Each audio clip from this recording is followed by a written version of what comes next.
Hey guys, what's up? Ivo and McLean for live once again. I'm back for more Friday the 13th movie reviews of series, and today I'm going to review and talk about the ninth installment in the series, and that's of course Jason Goes to Hell, the final Friday, which was released on August 13, 1993. And surprisingly, I don't hate this film. I thought that this is going to be a rant, but it's not a rant. 5 years ago, I actually the first time rewatched this film, and I hated this film. I hated its guts. I hated this film. To me, it was a huge stinker, a pure trash film. I really hated it so much. This film.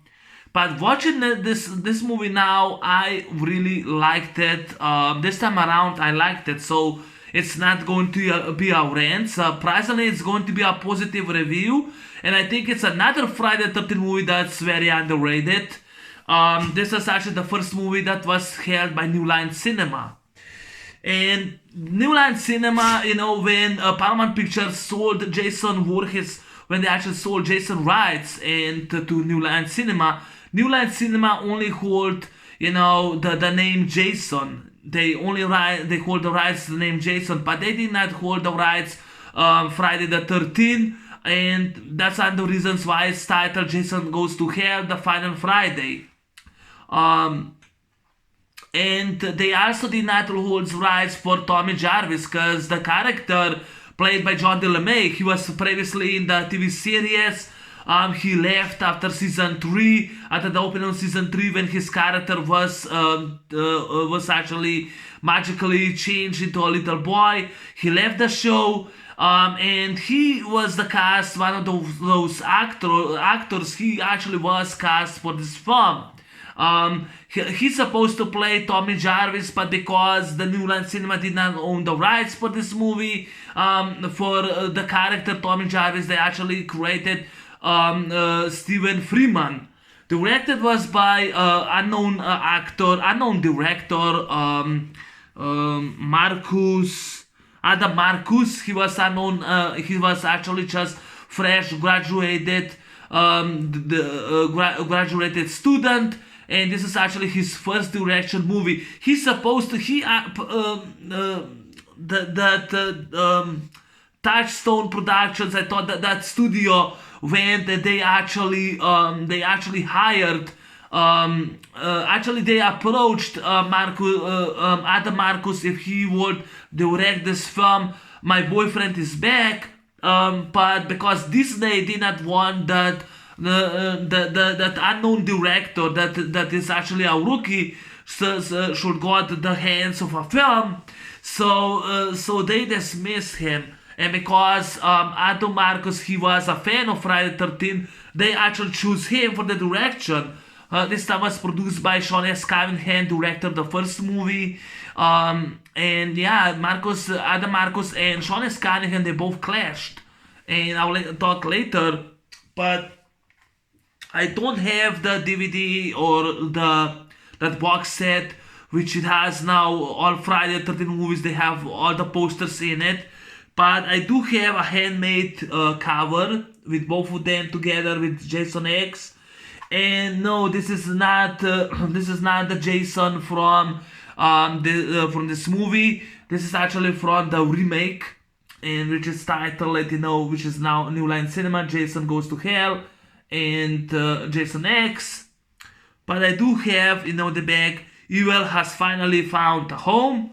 And this is the bag. So this is actually, the Jason, which is the poster. Jason Goes to Hell. I actually really like this poster a lot. This is also the shape-shifting Jason, and that's how they actually created Jason. They actually created a supernatural force at this time, because this is a supernatural slasher. The actor who was in the bag was Stephen Culp. This was Stephen Culp, as I think was that journalist Robert. He was the journalist Robert who promised to pay Clayton Duke the money if he brings Jason, and if he stops Jason.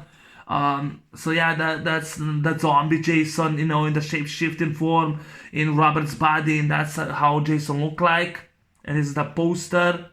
I really love this poster. I do have the disc, the theatrical cut of the film, because that time when I got this movie back in 2017, when I bought all of them, you could not got this movie on Blu-ray. It was only in the box. It was, I think they only did the first 8 movies. I don't think that part 9 was in the US. I think it was on different countries that was actually released.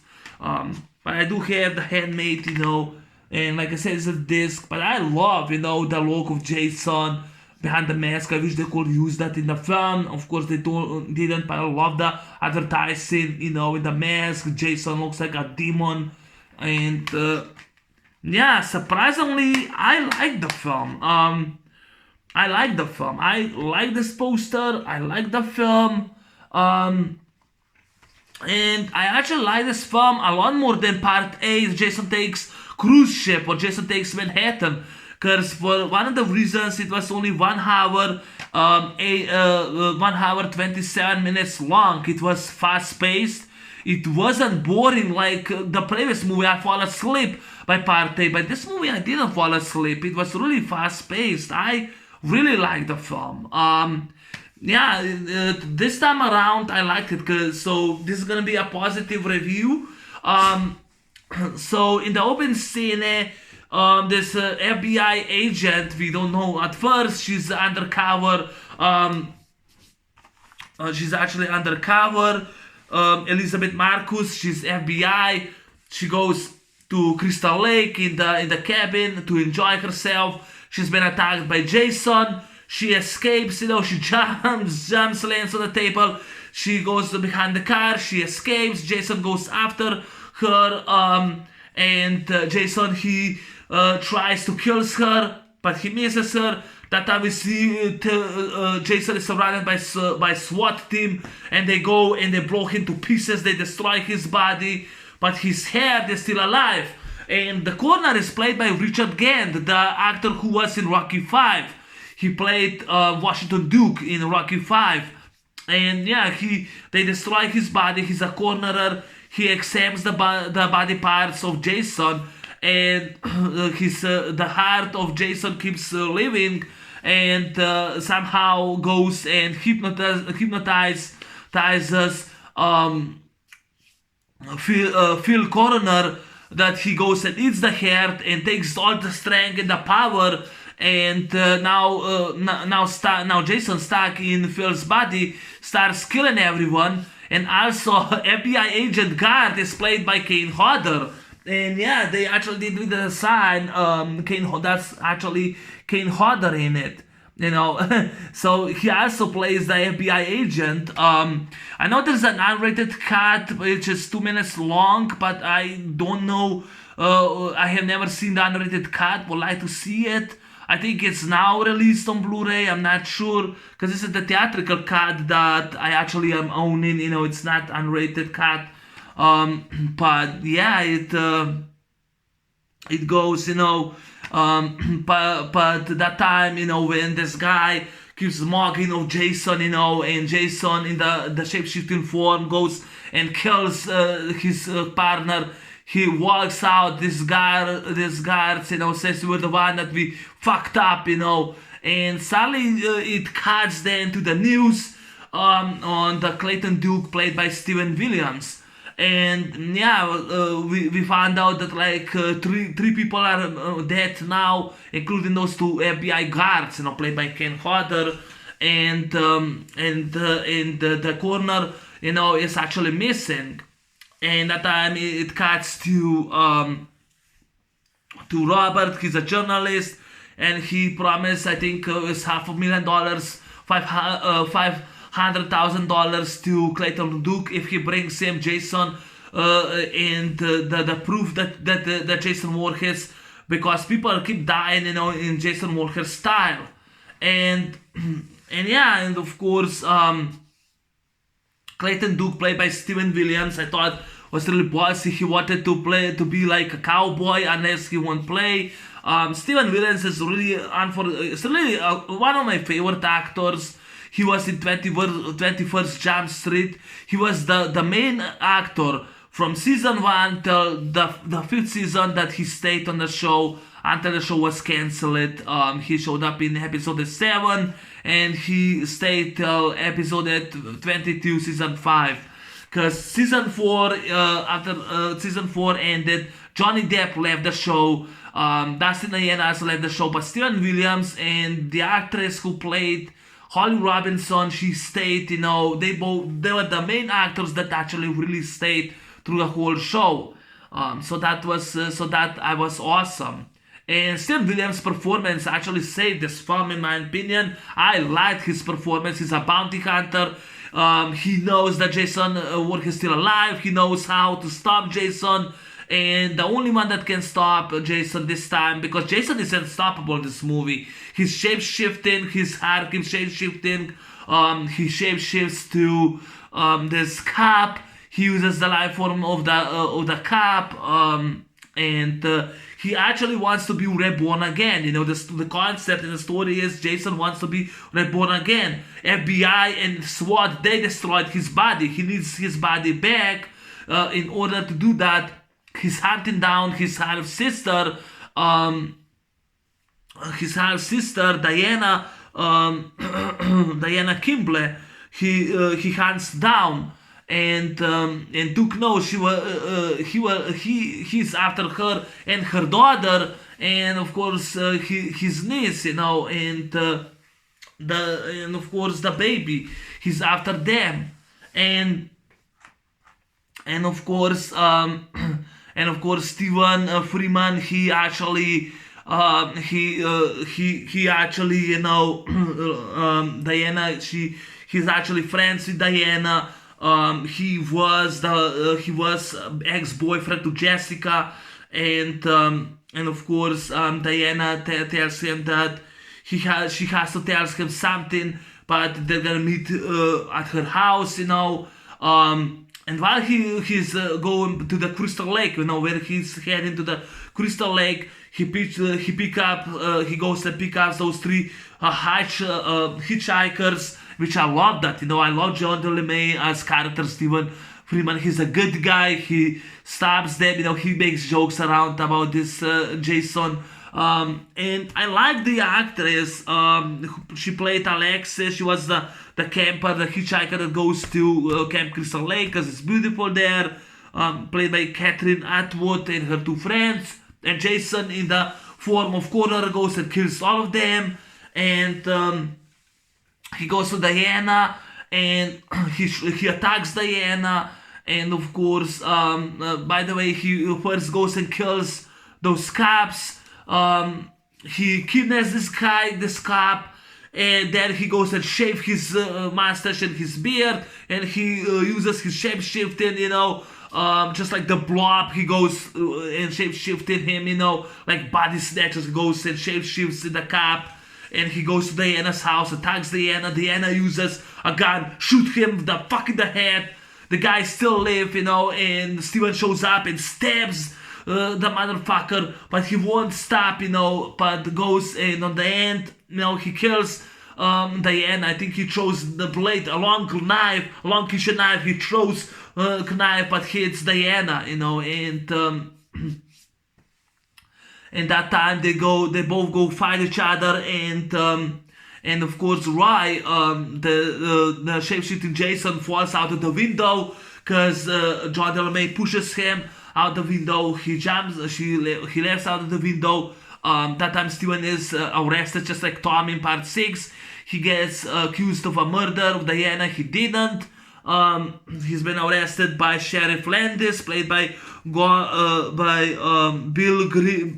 Greenbush, and he goes to prison. And only this guy, another cop, Randy, believes him that he's not a killer. He goes in prison, and Duke Clayton tells him, everything. He goes and breaks his fingers, tells him the story, and Steven escapes out of the prison. Tries to protect Jessica, and like I said, Jason once again, he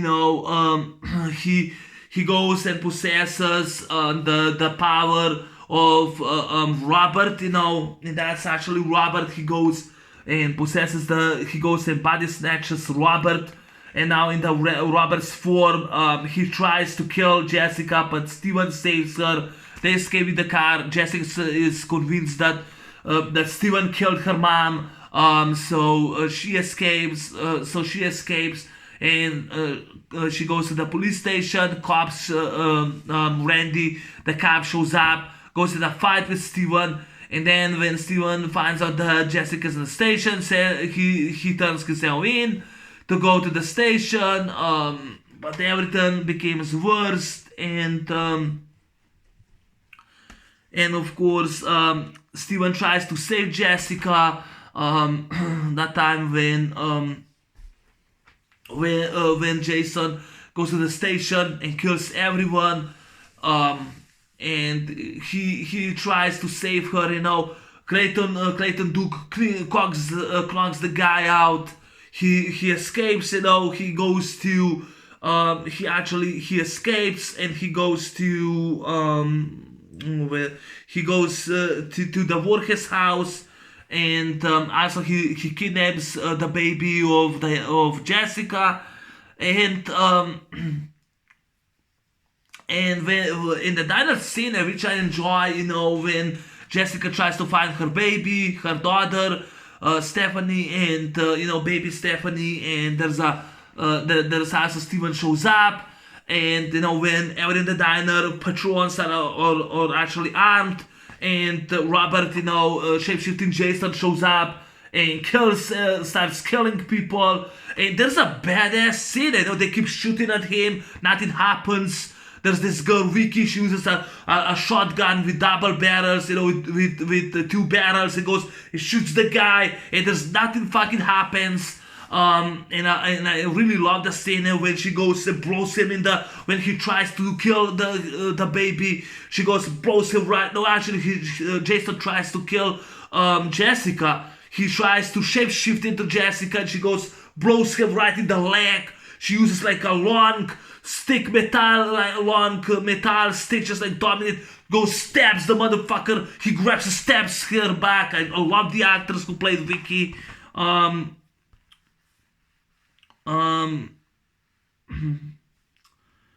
Alison Smith, she played Vicky. She was so great, and he goes, stabs him, and I just love the scene, when they start shooting Jason, but Jason goes, kicks everyone's ass, in the shape-shifting Robert. He goes and kicks everyone's ass.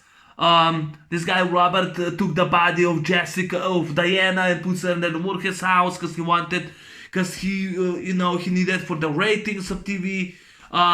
And that time Jessica finds out that Clayton Duke kidnapped her baby daughter. But actually, when she shows up, Clayton Duke tells her that he gives her a dagger, which only a member of the family has to stab Jason so that he goes back to hell forever, and at first she doesn't trust him, but she knows he has a great intention because she says, there's not gonna be money, Robert's dead, or there's a scene when Steven saves Jessica and drives over Robert, goes back, but Robert's still alive, which I love that.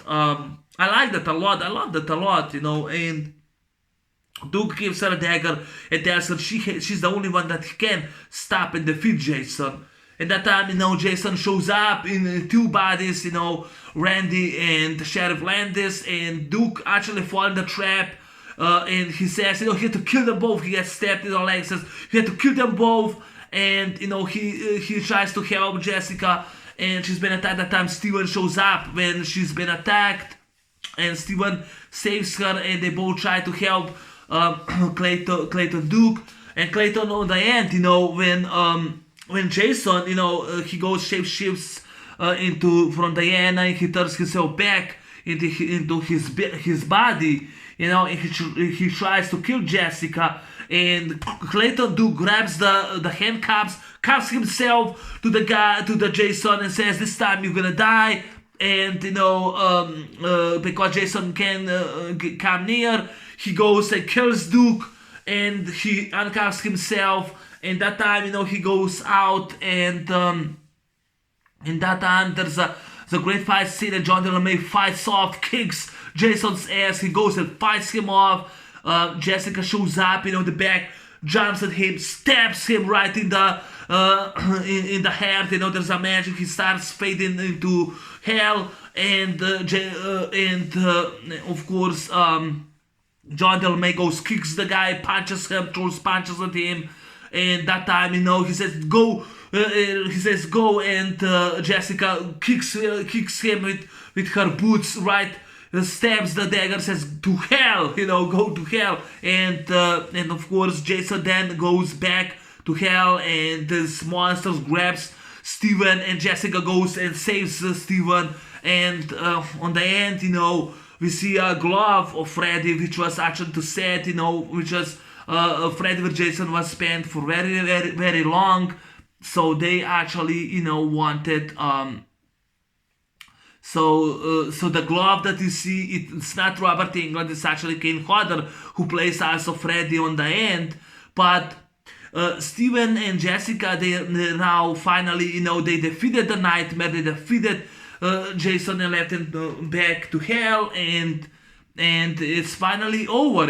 Jason is back where he belongs, in hell. He's not in under the sea in Crystal Lake. He's now set back to hell, and that was the concept. Now the concept was actually from the Hidden from 1987. Jack Shoulder, he directed, he also directed previously a Nightmare on Elm Street 2. Freddy's Revenge, but later he directed a supernatural horror film, The Hidden, which was this shape-shifted alien, which can transform into everybody, like body snatcher. So he goes, and even Adam Marcus said he never saw the film, but he liked the concept, so maybe he heard somewhere. Well, it doesn't matter. Now, like I said, there were actually three. There actually were there actually were two screenwriters for the film. The first draft was Jay Hughley, but because his draft and his script was actually it actually was impossible to understand. Producer John S. Cunningham hired Dean Lorey and his idea, Dean Lorey to rewrote the script in 4 days. And Dean Lorey had actually an idea in which Jason was caught in a gang war in Los Angeles. The same concept was actually from Predator 2. I'm glad they did not went in the direction. Adam Marcus also helped wrote his idea for Jason. So he wanted that the open scene at Jason is blown to pieces. That's why the first draft, the open scene, was by Adam Marcus. And yeah, Dean Lorey, Adam Marcus had story, and the writing credits, also Jay Hughley got received. But his idea in the story was terrible to understand. In my opinion, Adam Marcus did a fantastic job directing this film. Yeah, it has problems, which I'll get into it soon. Adam Marcus said he clashed with Sean S. Cunningham. He clashed with the actress Carrie Keegan, who plays Jessica Kimball. She, just like the previous actress, who played Remy Wickham, she was against to be nude. So because of that, Adam Marcus was removed from the set, and Sean S. Cunningham took over the direction. It's right that half of the film was directed by Sean S. Cunningham. I don't give a fuck if Sean S. Cunningham directed. I thought that Adam Marcus did a great job directing this film. Fuck you, Sean S. Cunningham. That's my response, because I don't like the guy. I don't like his movies. Even though he directed the first one. But yeah, Adam Marcus did a really good job. Lauren Holden from what was that zombie show, that was that guy with the beard, that it was The Walking Dead, that show. Lauren Holden, I think was Laurie. The actress, she was in Dumb and Dumber 2, and she played Andrea in The Walking Dead. The actress supposed to play Jessica, but Sean S. Cunningham was against them, and he wanted Carrie Keegan for the lead actress. Sadly, Carrie Keegan was, I liked some scenes with her and John DeLaMay, but I just don't think she was that good of a material in my opinion. Yeah, Laurie Holden, the actress. But I think she did a good job, in my opinion, as the lead, as the lead heroine in the film. John DeLaMay did a fantastic job as Steven. He was a hero in this movie. He's supposed to be like Tom Yaris. You know what? I actually thought John DeLaMay did a much better job than Tom Matthews as Tom, in my opinion. He did much better job, my opinion. Yeah, this is the first movie New Line Cinema. That was the first Jason that was released. They did not own the title Friday the 13th, only rights for Jason Voorhees. So they used Jason Goes to Hell, the final Friday, but couldn't own the title. That's what Adam Marcus explained. Budget was $3 million. Worldwide made $15 million. 935.068 million dollars. So that was it made more money than the part 8. I think that New Line Cinema wanted that this movie ignores the events of part 8. Good decision. It holds 60% on Rotten Tomatoes, this movie.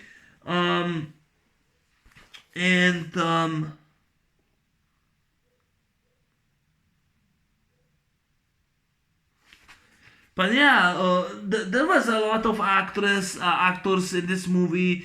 Like I said, John DeLaMay did a good job, as a hero. I believe him. I like him a lot more than I would like this asshole Tom Matthews. I like him a lot more. Steven Williams, the best in the show, in the movie. His acting performance to me saved the film. I was rooting for Clayton Duke. Yeah, I forgot to mention later, back in 2017, when I bought all Friday 13 movies, director Adam Marcus actually did receive the story about the film, about Clayton Duke backstory. When he was teen, when Clayton Duke was actually a teen, he was with his girlfriend on the boat in the Crystal Lake, and Jason jumped on the boat and pulled her over, and the girl disappeared, and he tried to save her. Clayton Duke tried to save her, but she disappeared, never to be seen again. So that's how Clayton Duke became a bounty hunter, because in the movie it's explained he actually he had to convict 6 serial killers, and that's how he became bounty hunter, because his enemy was Jason Voorhees, and he swore revenge on Jason. And that's what in the movie, when he said, "Today you die, you remember me, today you die." Those were those lines, because he clashed before with Jason, when he was still a teen. So yeah, Steven Williams did a great job. He knew everything about how to stop Jason. And the dagger to be stopped in the heart, that was kind of ballsy. The problems was the special effects for Jason.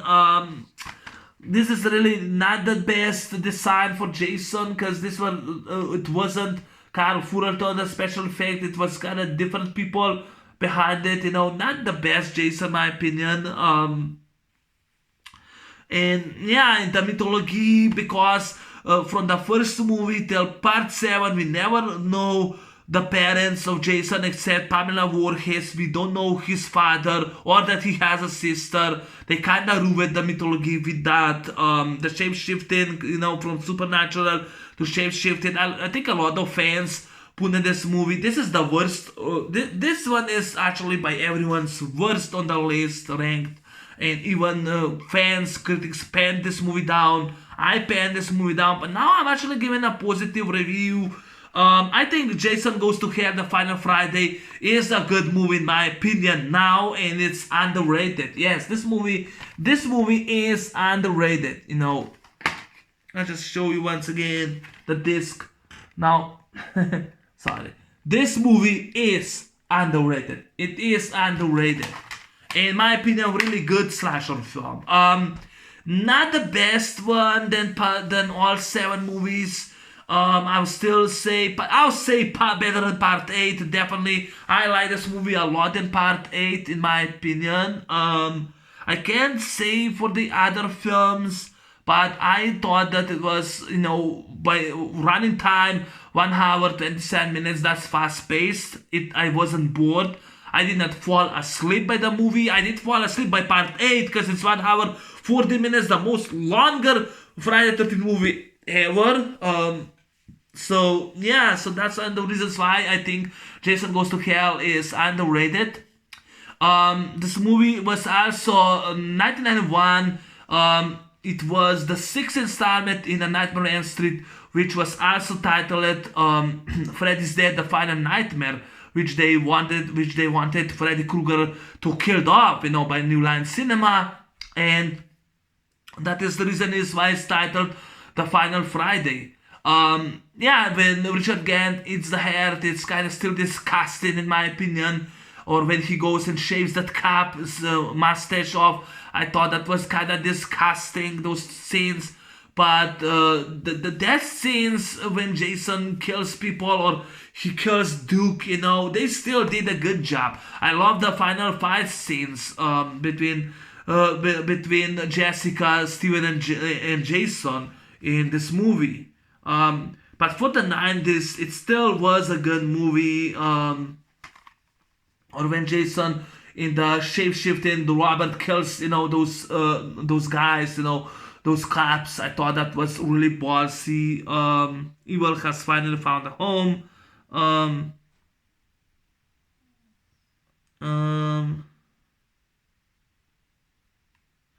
But yeah, I really thought this movie, Jason Goes to Hell, I thought this really was a good movie, in my opinion. Below average, definitely. Below average, definitely. I would call it a time waster, but no, I don't think it was a time waster. I thought I liked this film. I really thought it was not better than the first 7, but still a good one. I mean, below average, still a good one for what it is. I like this time the movie around. This time I like this movie around. So this movie will be changed on my rankings of Friday the 13th, because when I review all of them, I will do my own Friday the 13th rankings, and I will explain what I thought about the film. And sadly, Jason Goes to Hell is not that bad of a film at all. Actually, much better than Part 8, in my opinion. I know that there was a lot of rants for this film, but I used to hate this film. Surprisingly, it's a positive review. So yes, so stay tuned for this one, Jason X. I'll just show you. This will be my next review when I rewatch the film again, because I will rewatch all of them. Not just skip them and say, oh, this movie sucks. No, I'm gonna rewatch all of them, and I don't think there will be any rant for the franchise. So stay tuned for Jason X. Take care now, and I'm out. Peace, and see you soon.